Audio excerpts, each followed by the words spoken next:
capítulo 2 vamos a leer desde el versículo 5 hasta el 18, que es el último versículo de este capítulo.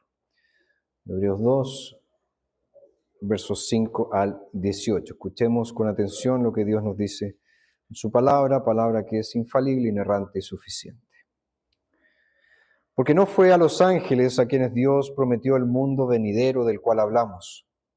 Pues alguien dio testimonio en un lugar diciendo, ¿qué es el hombre para que te acuerdes de él? ¿O el hijo del hombre para que tengas cuidado de él? Le has hecho por poco tiempo menor que los ángeles. Le coronaste de gloria y de honra. Todas las cosas sometiste debajo de sus pies. Al someter a él todas las cosas, no dejó nada que no esté sometido a él. Pero ahora no vemos todavía todas las cosas sometidas a él. Sin embargo, vemos a Jesús, quien por poco tiempo fue hecho menor que los ángeles, coronado de gloria y honra por el padecimiento de la muerte, para que por la gracia de Dios gustase la muerte por todos. Porque le convenía a Dios, por causa de quien y por medio de quien todas las cosas existen, perfeccionar al autor de la salvación de ellos, por medio de los padecimientos, para conducir a muchos hijos a la gloria. Pues tanto el que santifica como los que son santificados, todos provienen de uno. Por esta razón, él no se avergüenza de llamarlos hermanos, diciendo, anunciaré a mis hermanos tu nombre, en medio de la congregación te alabaré.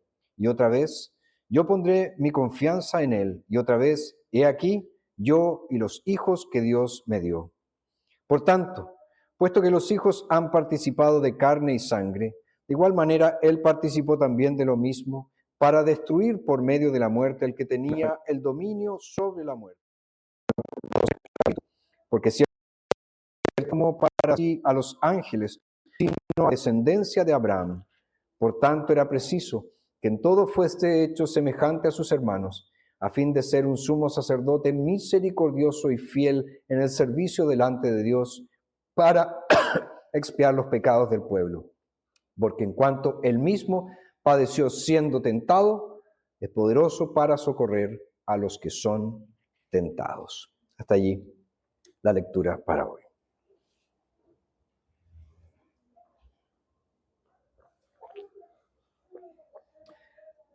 Seguimos nuestra exposición en la carta a los Hebreos. Y si ustedes recuerdan, la semana pasada nos enfocamos en los primeros versículos del capítulo 2, es decir, los primeros 4 versículos del capítulo 2. Y allí nosotros encontramos la primera exhortación que nos dirige el autor acerca de no olvidar lo que hemos oído. Es decir, no debemos desperdiciar el evangelio del Señor Jesucristo. Es el evangelio el que nosotros hemos oído y no podemos desestimarlo, no podemos olvidarlo, no podemos despreciarlo. Ahora, en el texto que acabamos de leer, el autor nos presenta uno de los temas que él va a desarrollar más profundamente a lo largo de la carta. ¿Cuál es este tema? La encarnación del Hijo y su ministerio sacerdotal. La encarnación del Hijo, de la segunda persona de la Trinidad y su ministerio sacerdotal. Ahora, cuando pensamos en la encarnación, estamos entrando en uno de los temas complejos que nos presenta la Escritura. Porque el hecho de que el Hijo de Dios, la segunda persona de la Divina Trinidad, se hiciera hombre, ha generado mucha discusión, ha generado mucha reflexión. Ahora, la Biblia es muy clara en señalar que esto ocurrió de manera milagrosa por la obra del Espíritu Santo de Dios en el vientre de María. Y desde ese momento, desde el momento mismo de la concepción de Jesús, vemos en él las dos naturalezas, pues es verdaderamente Dios y verdaderamente hombre. Ahora, el autor de Hebreos no se introduce en el misterio de la encarnación, no se aventura a darnos una posible explicación. Lo que él hace más bien es describir el hecho de la encarnación y nos presenta el propósito de la misma.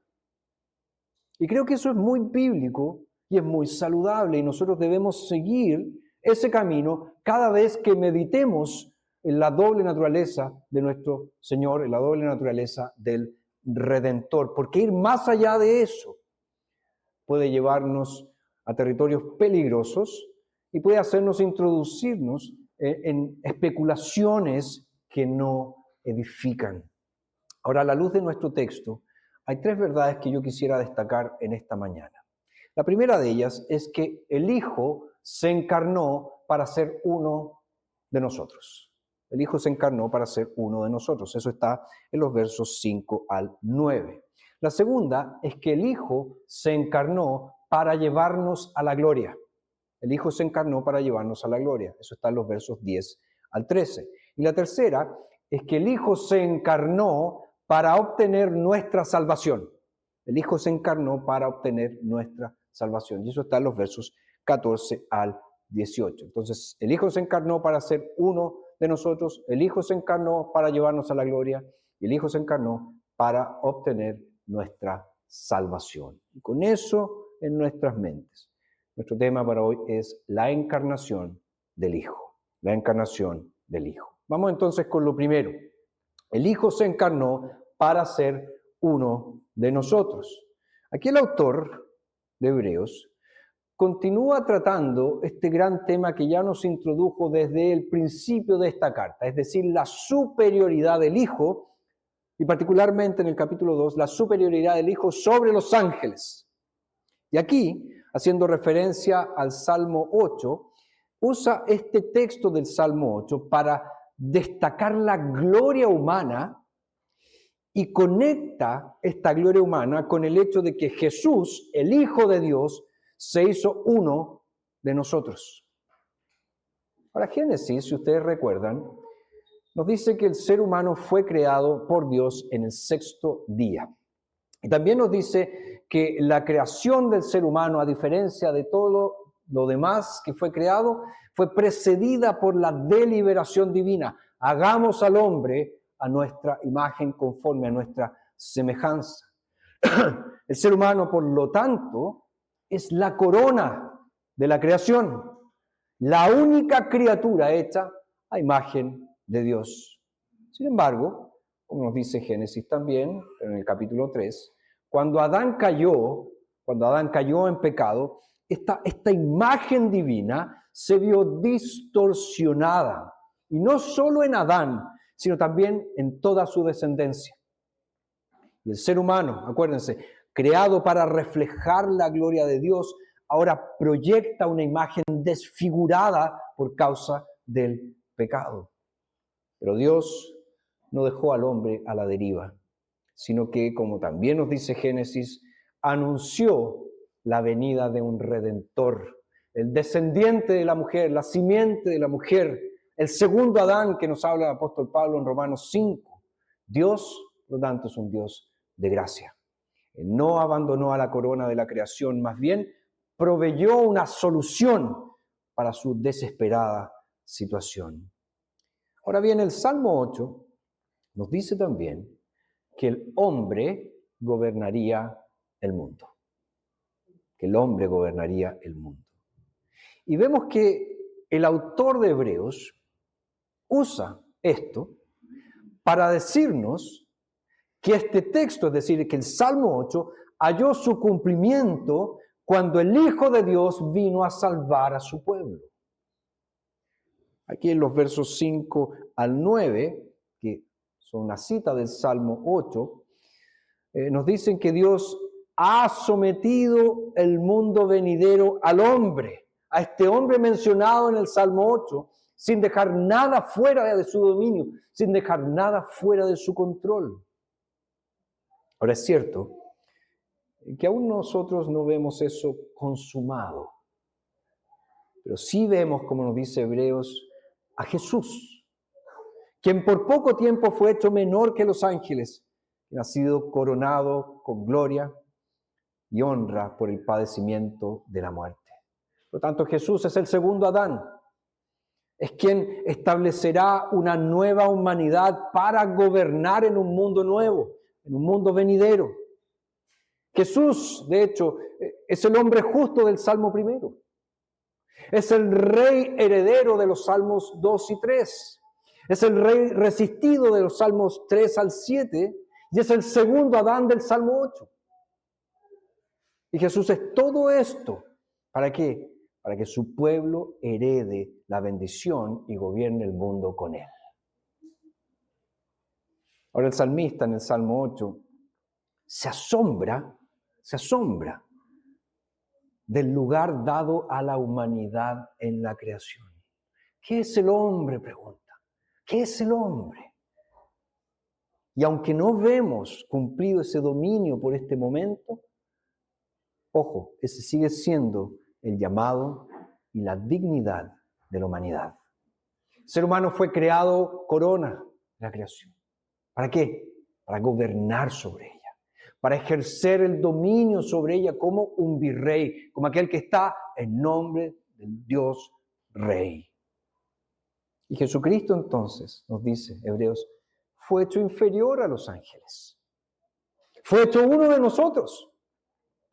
Y como uno de nosotros, sufrió, murió, resucitó y ahora está ascendido a este lugar de dominio sobre toda la tierra.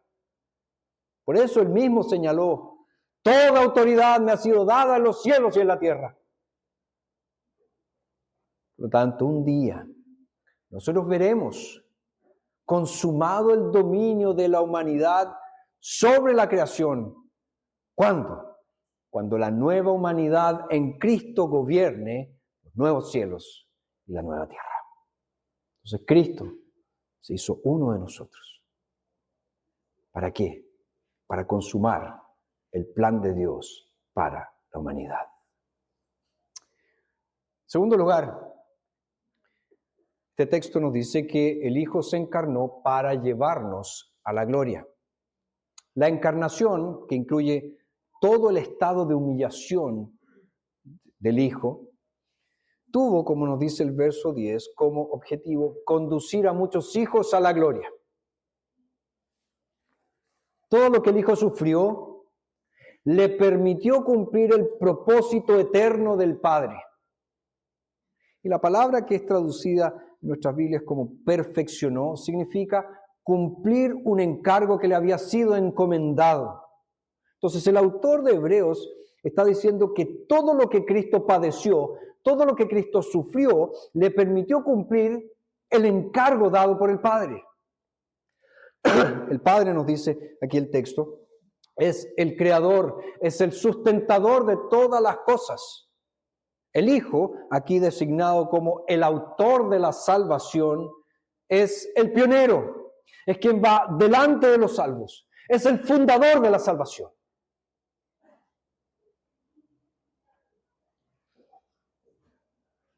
La muerte del Hijo, nos dice el texto, no fue un accidente.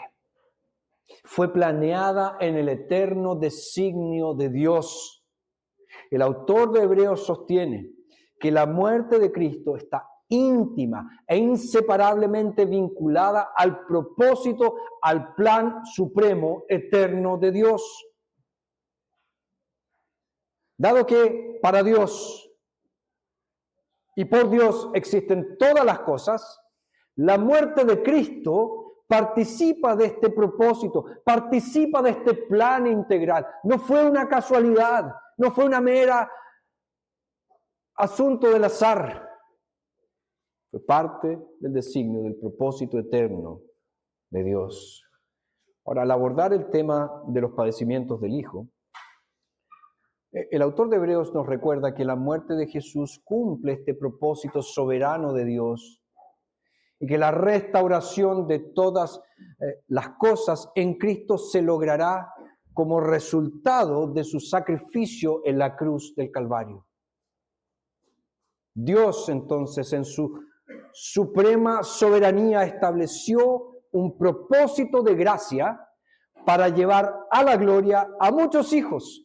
Y ese propósito se cumplió y debe cumplirse a través de Cristo Jesús. Por lo tanto, aquí, querido creyente, encuentras el fundamento de tu confianza. Aquí tienes una roca firme para tu seguridad. La soberanía de Dios que determinó la muerte de Cristo, esa soberanía es la que determina tu salvación. Si te preguntas, ¿desde cuándo te ama Dios? Dios te ha amado, querido creyente, desde que tuvo el plan para salvarte. Es decir, Dios te ha amado desde la eternidad.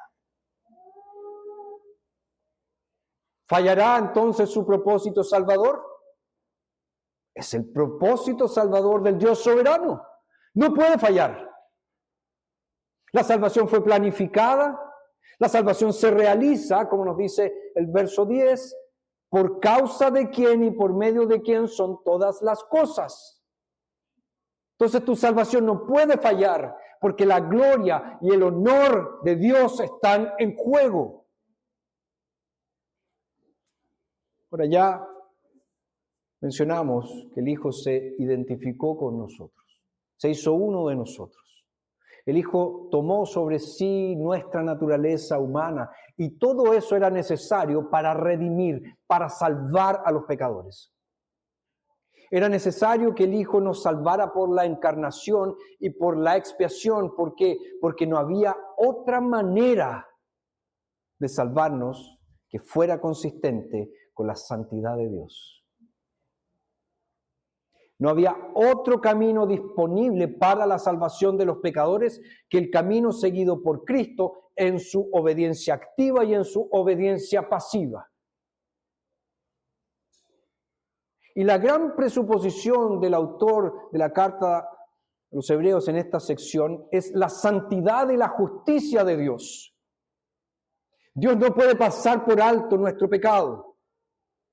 Si hubiera sido posible un medio menos costoso para salvar a los pecadores, si ese medio hubiera servido al propósito de la redención, claramente se hubiera tomado ese camino. Pero no había otro medio disponible que fuese consistente con la propia naturaleza de Dios. Si Dios ha de ser el justificador de los impíos, Cristo debía propiciar la ira de Dios mediante el derramamiento de su propia sangre. No había otro camino. No había otra posibilidad. Por lo tanto, si estás buscando otro camino, cesa en tu vano esfuerzo y pon tu confianza únicamente en Cristo. Porque Cristo es el redentor de los pecadores. Y dado que Dios solo puede salvar de una manera que sea consistente con su carácter, entonces no podemos ser salvos sin una dependencia total en Cristo. ¿Por qué? Porque Cristo es el único camino para la salvación. Es el único camino a la salvación. Él lo dijo, yo soy el camino, la verdad y la vida. Nadie viene al Padre sino por mí. Entonces tenemos en primer lugar, el Hijo se encarnó para ser uno de nosotros. En segundo lugar, el Hijo se encarnó para llevarnos a la gloria. Y en tercer lugar, el Hijo se encarnó para nuestra salvación, para nuestra salvación. El autor de Hebreos ha enfatizado la verdadera humanidad del Hijo en su encarnación y sufrimiento por nuestros pecados. Y ahora destaca, a partir del verso 14, la destrucción de la obra del diablo. Y eso requirió que el Hijo asumiera una humanidad genuina. Por eso dice, por tanto, puesto que los hijos han participado de carne y sangre, de igual manera, Él participó también de lo mismo para destruir por medio de la muerte al que tenía el dominio sobre la muerte, este es el diablo. Los seres humanos pecaron. Adán pecó. Y para que los seres humanos fueran salvados, era necesario que Dios Hijo asumiera naturaleza humana. Y claramente este es el significado de la primera parte del verso 14. Pero la segunda parte del verso 14 nos dice que el propósito de la muerte del Hijo de Dios, que también era verdadero hombre, fue para destruir, dice, por medio de la muerte, al que tenía el dominio de la muerte. Este es el diablo. Es decir, la muerte de Cristo venció al diablo. Ahora, ¿de qué manera? ¿De qué manera? Bueno, el Hijo venció al diablo eliminando los fundamentos de sus acusaciones contra nosotros. El pecador justificado, aquel que está unido por la fe a Cristo Jesús, ahora puede clamar contra todos sus acusadores lo siguiente: si Dios es por nosotros, ¿quién contra nosotros? El que no eximió ni a su propio Hijo, sino que lo entregó por todos nosotros, ¿cómo no nos dará gratuitamente también con él todas las cosas? ¿Quién acusará a los escogidos de Dios? El que justifica es Dios. ¿Quién es el que condenará? Cristo es el que murió, más aún, es el que también resucitó, quien además está a la diestra de Dios y quien también intercede por nosotros. Por lo tanto, la muerte eficaz del Hijo, quien asumió naturaleza humana, eliminó por completo los fundamentos de las acusaciones del diablo contra nosotros. Y aquí el texto en Hebreos destaca que la muerte de Cristo destruyó al principal acusador, destruyó al diablo. El Hijo también, aparte de destruir al diablo, también vino, como dice el texto, a eliminar el temor a la muerte.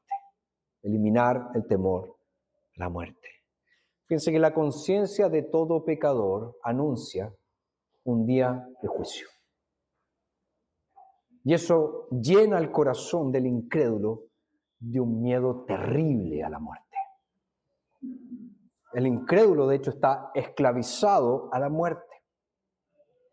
Ahora es cierto, y nosotros vemos eso, que algún terrorista suicida puede suprimir tanto lo que sabe que es verdad que enfrenta a la muerte con un falso éxtasis, como diciendo, me da lo mismo. Sin embargo, incluso en ese caso, esa persona ha pasado por un proceso de profunda y prolongada negación de la verdad. Y él tiene que llenarse de falsedades para llevar a cabo ese acto mortal. Porque instintivamente le tememos a la muerte, instintivamente no queremos morir. El temor a la muerte llena el corazón, llena el alma de las personas. Particularmente llena el alma y el corazón de los incrédulos. Pero para el creyente, la muerte y resurrección de Cristo han eliminado el aguijón de la muerte. Entonces, es cierto, la realidad de la muerte nos confronta a todos, incrédulos y creyentes. Y nos confronta a todos por igual. Sin embargo, el creyente en Cristo no tiene razón para temer a la muerte. Es cierto, la muerte es consecuencia de la caída. La muerte no es algo natural. Contemplar la muerte siempre es algo aterrador. Sin embargo, el creyente sabe que Cristo ha venido para eliminar el aguijón de la muerte y con él el temor a ella, que de otro modo ocuparía nuestra mente y llenaría nuestro corazón. Porque en Cristo el cristiano vence el temor a la muerte. Pero existe una aprensión natural en nuestro corazón al contemplar la muerte. Después de todo, es algo que todos nosotros enfrentaremos si Cristo no viene primero. Me imagino que no hay nadie aquí que me diga, yo quiero morir ahora. Pero ojo, no hay razón para temer a las consecuencias de la muerte. Y sí hay muchas razones para regocijarnos, que en el instante mismo en que yo muera estar en presencia de mi Señor. Pero también podemos regocijarnos en el conocimiento de la resurrección en el último día. Porque Jesús, como nos dice Pablo en su segunda carta a Timoteo, anuló la muerte. ¿Y qué hizo? Sacó a la luz la vida y la inmortalidad por medio del Evangelio. Él venció. Ciertamente Él venció. Ahora, el autor de Hebreos también quiere que recordemos que Cristo, en el verso 16, no tomó para sí a los ángeles, sino a la descendencia de Abraham. Fíjense, el Señor Jesús asumió naturaleza humana, se encarnó, murió por pecadores, ayudándonos hacia nosotros, no a los ángeles. Y esta expresión que es traducida en nuestras Biblias como no tomó es lamentablemente una traducción un poco débil, porque la palabra en el idioma original significa tomar para ayudar. No es solo tomar, sino tomar para ayudar. Entonces el Hijo encarnado, nuestro gran sumo sacerdote, nos toma bajo su responsabilidad. Nosotros sabemos que los ángeles son seres espirituales. Ellos no mueren, por lo tanto no tienen temor a la muerte. Aunque sí, los ángeles caídos sufrirán castigo eterno, pero ellos no mueren. Pero la descendencia de Abraham sufre la muerte. Los seres humanos sufrimos la muerte. Por eso necesitamos desesperadamente un redentor. Y es a ellos, a los seres humanos, a quienes el Hijo fue enviado para ayudar. El Hijo los tomó. De hecho, Él se ha hecho responsable por ellos. El autor aquí se refiere a una ayuda que es eficaz, que cumple su propósito. Cristo se hizo hombre para salvar a los pecadores que necesitaban ser salvados, destruyó la obra del diablo, eliminó la maldición de la muerte por medios eficaces. Por lo tanto, no debemos temer a la muerte, ya que nuestro Salvador nos precedió y Él resucitó de entre los muertos, prometiendo que todo aquel que cree en Él también resucitará en el último día. Entonces, el sufrimiento de Cristo fue una identificación con nosotros. A través de ellos, Cristo nos liberó del diablo, nos liberó del temor a la muerte, al pagar el precio por el pecado. Ahora, el autor aquí añade otro elemento muy importante al significado de los sufrimientos de Cristo por los pecadores. Él habla en los versos 17 y 18 de la obra sacerdotal de Cristo, tema central de esta epístola, la obra sacerdotal de Cristo. Ahora, para que el Hijo nos salvara de nuestros pecados, debía ser verdaderamente hombre. Por eso el verso 17 dice, era preciso que en todo fuese hecho semejante a sus hermanos. Fíjese, no bastaba con fingir la humanidad, era necesaria una participación genuina y auténtica en la vida humana. Y retomando el tema de los versos 12 y 13, aquí el autor nos recuerda que por sus hermanos, por sus hijos, Jesús asumió la naturaleza humana, pero sin pecado. Ahora, nosotros sabemos que el pecado es contrario a la santidad de Dios y de hecho es una gran negación a nuestra humanidad, es una rebelión contra lo que significa haber sido creados a imagen de Dios. Y Jesús asumió la naturaleza humana, como dice el verso 17, a fin de ser un sumo sacerdote misericordioso y fiel en el servicio delante de Dios. Como Dios hombre, Cristo se sacrificó en la cruz, aplacando así la ira de Dios como un sacrificio propiciatorio. Y por eso el texto dice en el verso 18, para expiar los pecados del pueblo. Y ahora Él puede ayudar a los que son tentados, porque en cuanto Él mismo padeció siendo tentado, es poderoso para socorrer a los que son tentados. Cristo entonces venció toda tentación. Su comunión en el sufrimiento humano le permite identificarse con nuestras luchas, de modo que Él ofrece, y esto es maravilloso, Él ofrece doble ayuda. Perdón para nuestros pecados, poder para vencer la tentación. Pero recordemos que el autor de Hebreos se dirige En primer lugar, a personas que enfrentaban la mayor tentación en la vida cristiana. ¿A qué me refiero? Apartarse de Cristo, alejarse del Evangelio, renunciar a la fe. Esa es la mayor tentación que todos nosotros podemos enfrentar. Ahora, solo Jesús puede perdonar pecados y solo Jesús puede librarnos de la tentación. ¿Por qué?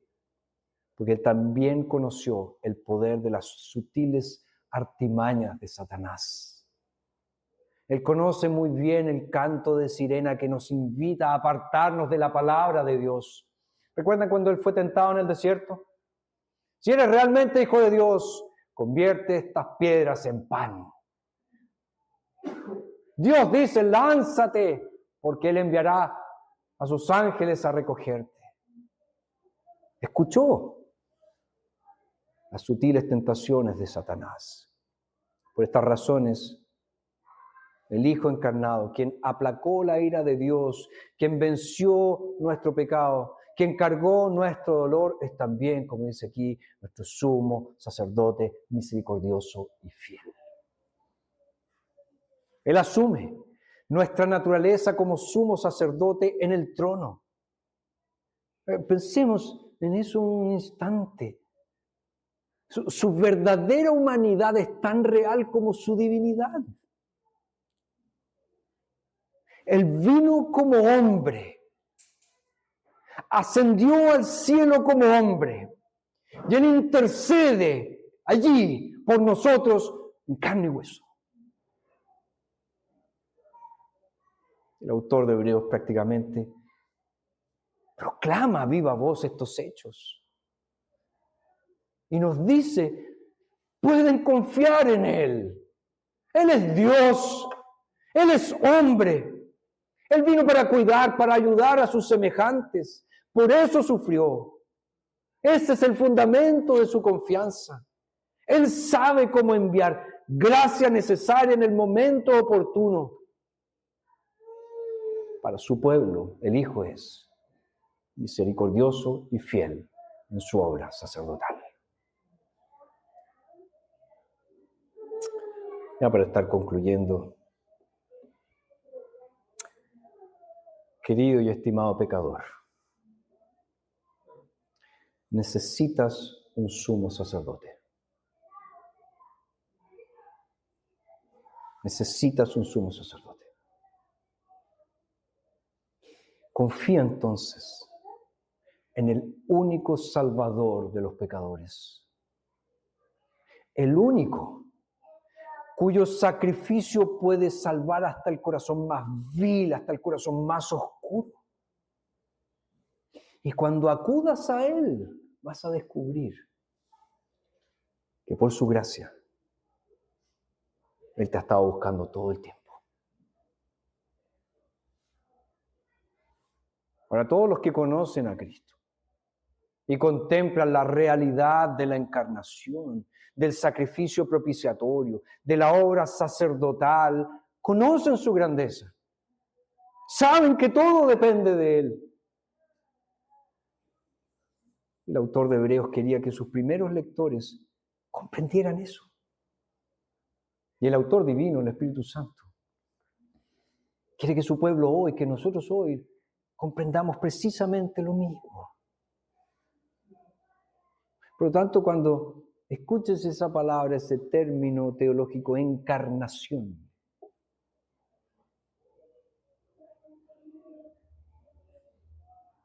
piensa, como dijo Samuel Rutherford, uno de nuestros padres de la fe, ¡qué maravilla! ¡Qué maravilla! Que la divinidad esté unida personalmente al varón de dolores. ¡Qué maravilla! Él se encarnó para ser uno con nosotros. ¡Qué maravilla! Él se encarnó para llevarnos a la gloria. ¡Qué maravilla! Él se encarnó para darnos la salvación.